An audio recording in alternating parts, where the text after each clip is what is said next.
What's up, you guys? Joey here from Nostalgic, coming at you with another episode of Toy Talk, continuing our ongoing series comparing the Diamond Select and Toy Biz Lord of the Rings action figures. So today we've got a ringwraith. I want to say this one, the Toy Biz one, was actually specifically marked as the Witch King, but it really doesn't matter. They're both just, you know, your big standard ringwraith. So yeah, we'll jump into it, oldest figure first, check out that Toy Biz figure, move on to Diamond Select, and then we'll do a side-by-side comparison. So yeah, let's jump right into it. Here we've got our Toy Biz ringwraith from 2001, 2002. Yeah, so this guy is really cool. He has some really unique and weird engineering for being as old as he is. But first things first, you can tell he's a mix of soft goods and molded plastic, so he's got a lot of this really sort of tooly, wrinkly black fabric. It's decent, but like you can tell, like it's pretty thin. It's got this brown dirt paint splatter on it that really kind of sells the effect. But what kind of does stink is like it's clearly a different color from the molded hood and sort of chest piece. So I really like the way it looks. You get this cool frayed fabric and you get to move it how you want. Yeah, it'd be nice if there was, you know, some bendy wire in it, but this is like a mass market toy from 2002, so can't really expect that much out of it. But yeah, there's some weird sort of melding issues here. You can really tell the difference between it. So it doesn't really sell the effect of the character being on the shelf. It does kind of look like a toy, but it looks like a really cool toy. It's really cool. It's got this like there's no head in there. It's totally empty, so you get that sort of ringwraith effect of not really having a face, and it looks really cool from all these angles, and it shadows really well. It looks better on camera than it does even in person, just because it's so dark in there. But yeah, so something that's really neat about this figure is his legs. Is that this is all a rubber sleeve over a plastic armature. So this armor is all sculpted separately and is like a no break when you articulate it. So it doesn't break up the sculpt, which is awesome. There is some weird bending that happens with like those sort of points there, and there's definitely some concerning aspects about that. Like the more you articulate it, the more you'll wear it down, and that, you know, his feet would get really torn up easily. And he's got some weird, you know, just because of those feet, he's not quite as stable as he could be. The arms are totally sculpted in hard plastic. They aren't that weird rubber thing. It's weird that it's only on the legs. So it's really cool. Really weird, and I don't know if I like that or not. It kind of prohibits the articulation. Yeah, it's interesting. It looks really good. So you've got that silver dry brushing over it with the brown dirt splatter. It looks really solid, but then it also all just gets covered up by the fabric. So like, just some odd design there. For accessories, this guy pretty much just came with his Morgul blade. It's a little warped. This was actually one of the only figures I had to hunt down and purchase for this comparison. I had most of the other ones from my childhood, but so this guy was new out of the package, and just from the way it was sort of trapped in there, sealed, it just sort of warped over the years, I guess. So now we got a wiggly Morgul blade. That's also probably why these legs are in such good shape and aren't worn out, because, well, you can already see some of the rubber on the bottom of his feet is flaking off. That's, yeah, I want to make sure he lasts as long as he can, so it's a little concerning, but overall, it's a really solid figure. And, you know, just having the one sword is kind of unfortunate, but fits in his sheath just fine. and fits in his hands really well. It's really rigid sculpting there on the handle, so gotta kind of get it in there. But yeah, I know there was tons of different releases of ringwraiths in that Toy Biz run, and they all came with different accessories. So out of the one we got, the one I was able to find, the one that seemed most like the same character as the Diamond Select one that had this Morgul blade as well. This was the one that came with the least amount of accessories. So yeah, he does have a little like button on his back. Not much of a swing there. He just kind of a little wiggles, says hello. But yeah, you can kind of, yeah, it's not much of an action feature there. Just sort of, doesn't really stab Frodo, just kind of bonks him on the head. So yeah, Toy Biz like their action features, but this is probably the weakest, but it's okay. I think I'm trying to see if there's a way to angle this that it'll like stab, but really no, there isn't. It's just unless it was supposed to be them, and that's why his hand is sculpted in this very specific position like that. You see, and it's only a swivel, so you can't really get much out of it. Wonder if it was supposed to emulate them like stabbing the pillows or whatever. But yeah, sort of lackluster on the accessories, but considering how much mass there is with this figure, that's understandable. So for articulation, there's nothing on the head because there is no head. It's just this rubber molded hood, which is really cool and fits for the ringwraith. So not much to complain about there. This right arm has this weird ratchet poppy joint because it's got that action feature. This one does have full 360, but it's prohibited by the fabric. You could probably wiggle your way around it, but I don't want to hurt it too much. You got your single jointed elbows, but you get like 90 degrees out of those, so it's pretty good. And then you've got just swivels at both of the wrists, and like I said earlier, this wrist is sculpted in a weird position, but you do still get that 360.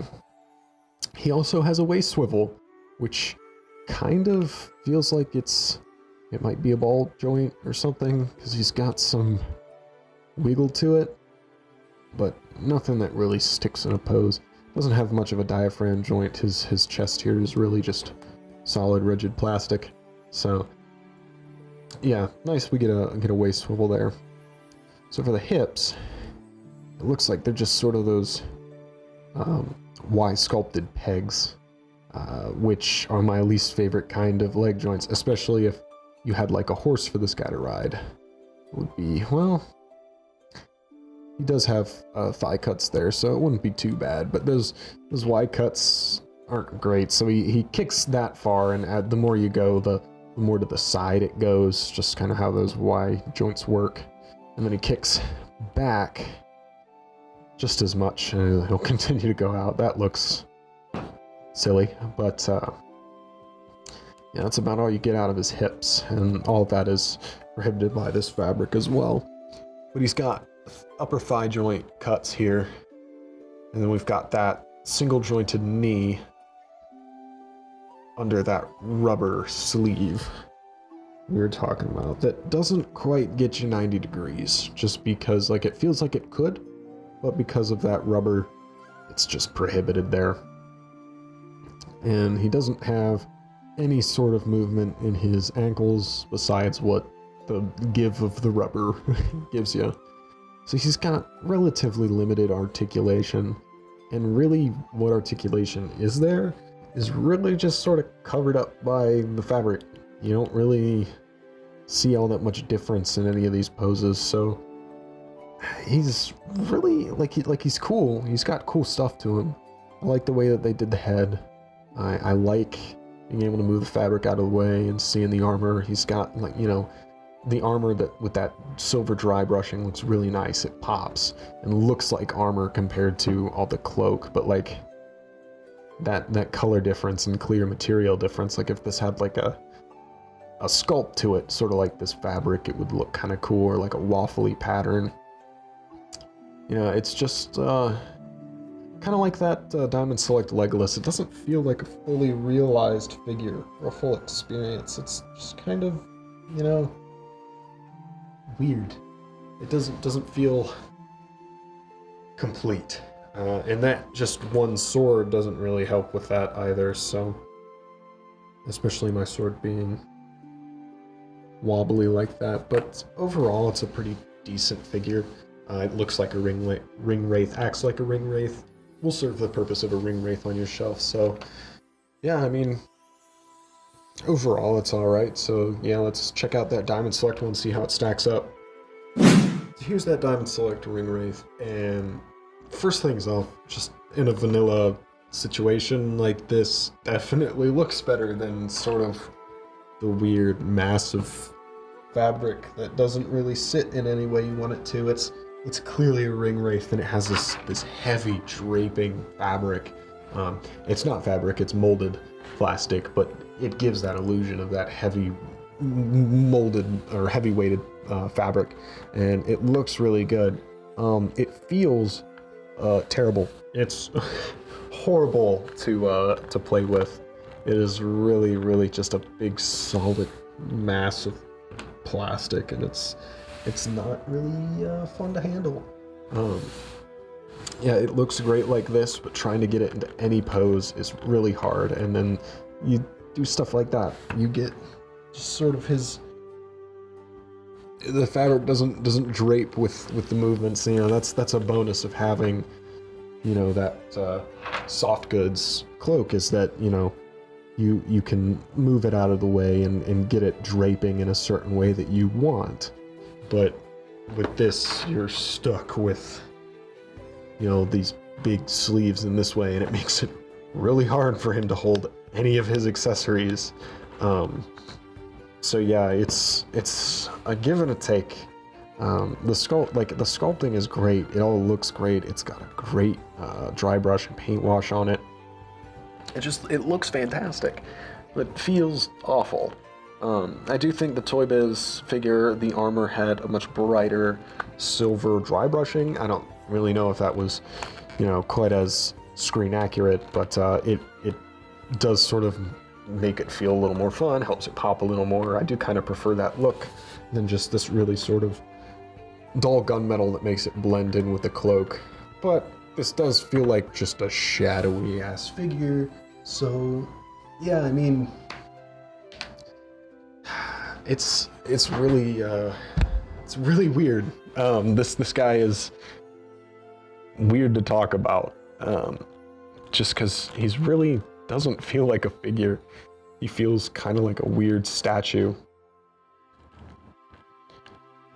But his head is sort of done in that same way. He doesn't actually have a head. He just has a hollow hood. But I feel like Toy Biz did it a little better. It was a little bigger, but there's like just a little bit of a lip there, because this actually is on a joint, so you can move it and get some posing out of it. But it sort of breaks that illusion. I don't know if it shows up on camera. There's like, yeah, you can kind of see the glint of it. There's just a little bit of a plastic lip in there, so it kind of breaks it up a little bit and doesn't look as much as like the dark void like the Toy Biz one did. But this figure does come with much more accessories. So first off, you do get a Morgul blade. That looks awesome. It is sharp. It kind of hurts to hold. It is pointy, and it's really sharp detail, as opposed to the Toy Biz one, which, just like all the other figures we've looked at, the Diamond Select really does have sharper detailing, much more screen accurate kind of proportions, you know, this sort of chunky look. And actually, I do prefer just the paint on this one as well. Just, yeah, the dark silver and the dry brushing, but it looks sort of messy, whereas this one looks a little more cleaner and a little more like metal. I just think in context, this one looks a lot nicer. Also, it's not that kind of rubbery. If this was rubbery, it would probably not scare me as much, because this does definitely feel like it could break. But it doesn't get warped, and it isn't as gummy looking as this one is. But on top of that blade, this figure also comes with 2 more. We get this little daggery doodad with its sheath. Just that looks sick. I don't recall seeing this like ever in the movie. It's probably on someone's belt or something. But yeah, it looks awesome, and it fits in that sheath. Kind of nice. It does drop out. It isn't like tight in there, which most other sort of the swords that come with these Diamond Select figures really tight in there because of the paint.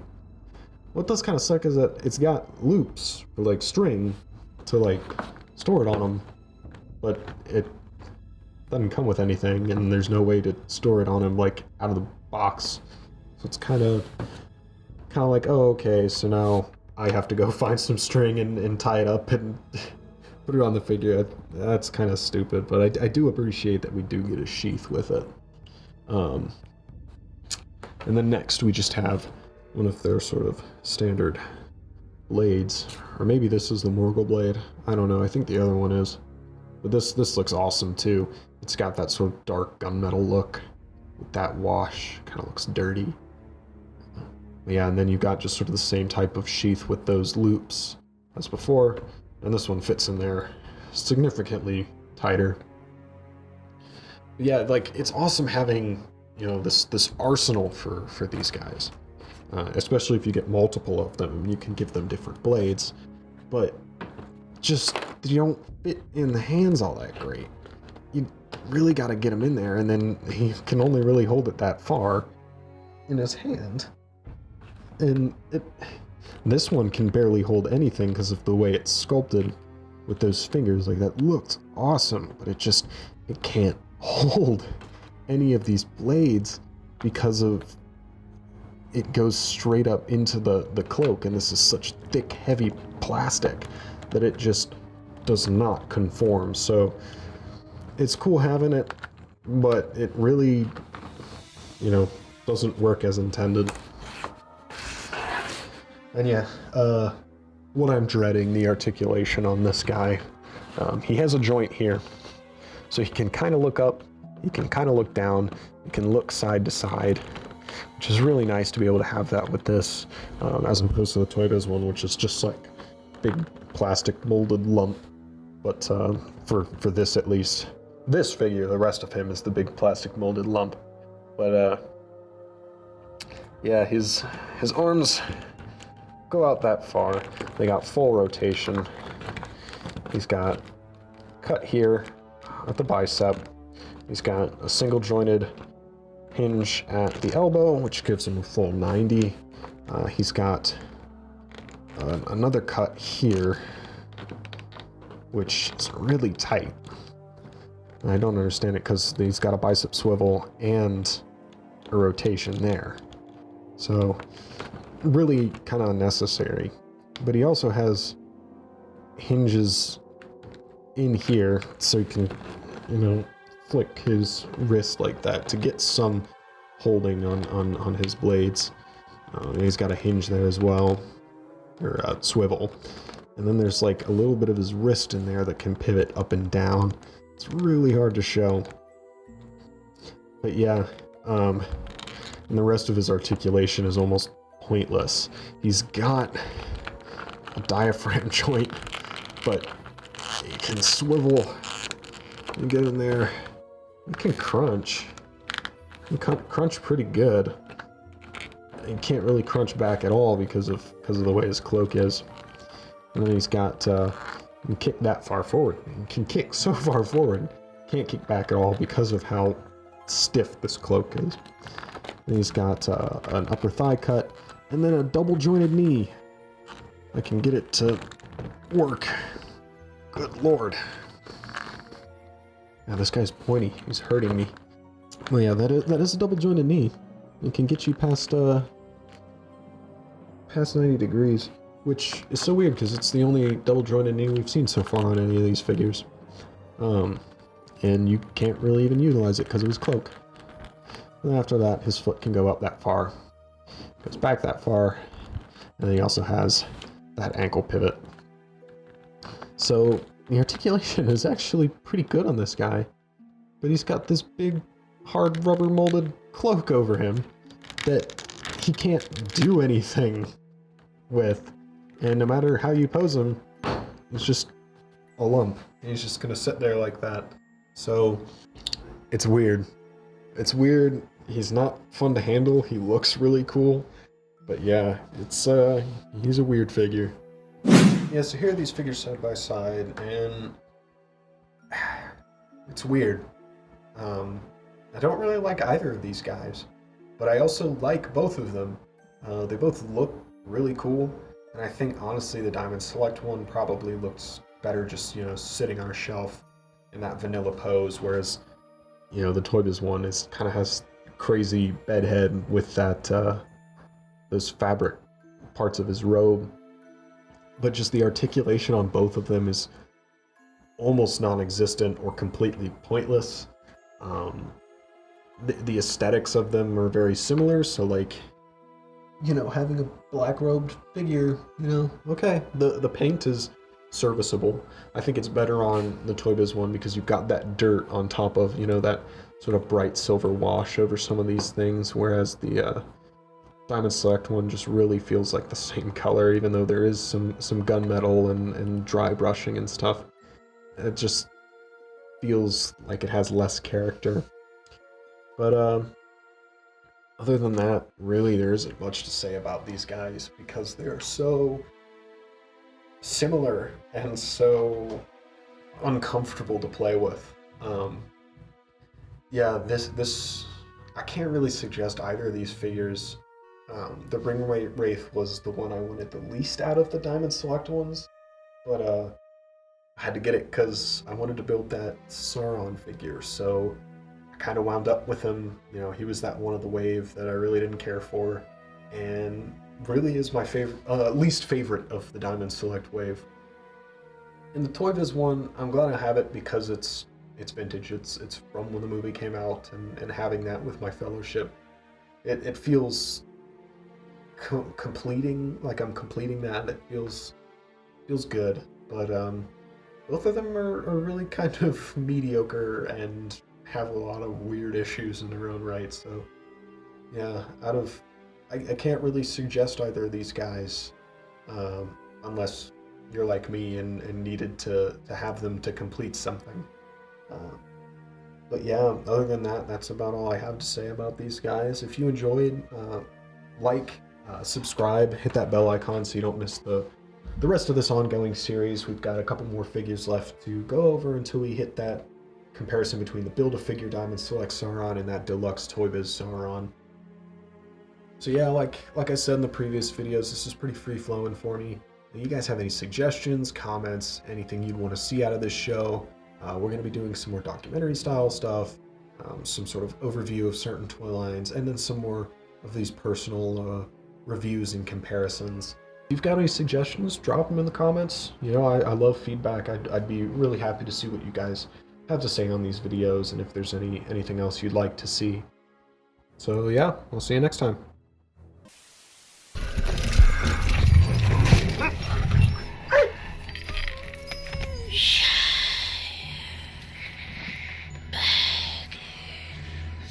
There's no baggages around here. They're all up in Hobbiton.